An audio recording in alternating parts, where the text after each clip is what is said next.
یہ بتائیے گا، یہ جو اصولی اسٹیٹمنٹ آپ نے یہاں پہ لکھی ہے کہ دین کا مقصد جو ہے وہ تزکیہ ہے، کچھ لوگ اس کو بھی چیلنج کرتے ہیں اور وہ یہ کہتے ہیں کہ یہ بات درست نہیں ہے، بلکہ دین کا جو اصل مقصد ہے وہ تو تقرب الی اللہ ہے، یعنی اللہ تعالیٰ کا قرب، اللہ تعالیٰ کی خوشنودی، اللہ تعالیٰ کی تائید۔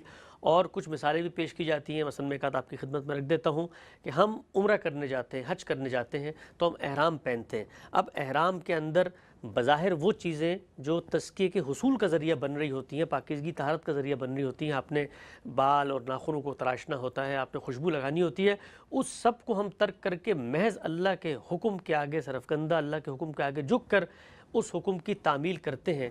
تو یہ کیوں نہیں کہا جا سکتا کہ دین کا جو مقصد ہے وہ تزکیہ نہیں بلکہ اصلاً تقرب الی اللہ ہے؟ میں نے ابتدا میں عرض کیا تھا کہ تزکیے کے دو پہلو ہیں۔ ایک پہلو وہ ہے جس کا تعلق کسی آلودگی کو دور کرنے سے ہے، دوسرا پہلو وہ ہے جس میں پاکیزگی کو نشو و نما دینی ہے، اور یہ پاکیزگی ہے، صفائی نہیں ہے۔ صفائی تو ایک معمولی چیز ہے اس کے مقابل میں۔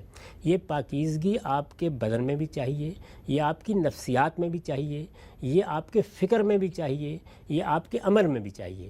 اس پاکیزگی میں عبادات کیا کردار ادا کرتی ہیں؟ وہ آلودگی کو دور کرنے کا کردار ادا نہیں کرتی بلکہ پاکیزگی کو بڑھانے کا کردار ادا کرتی ہیں۔ تو پاکیزگی کو آپ بڑھاتے ہیں جس عمل سے، وہ تقرب ہے، وہ عبادت ہے، وہ اطاعت ہے، وہ خدا کے اپنے آپ کو نظر کر دینا ہے، وہ اس کی پرستش ہے۔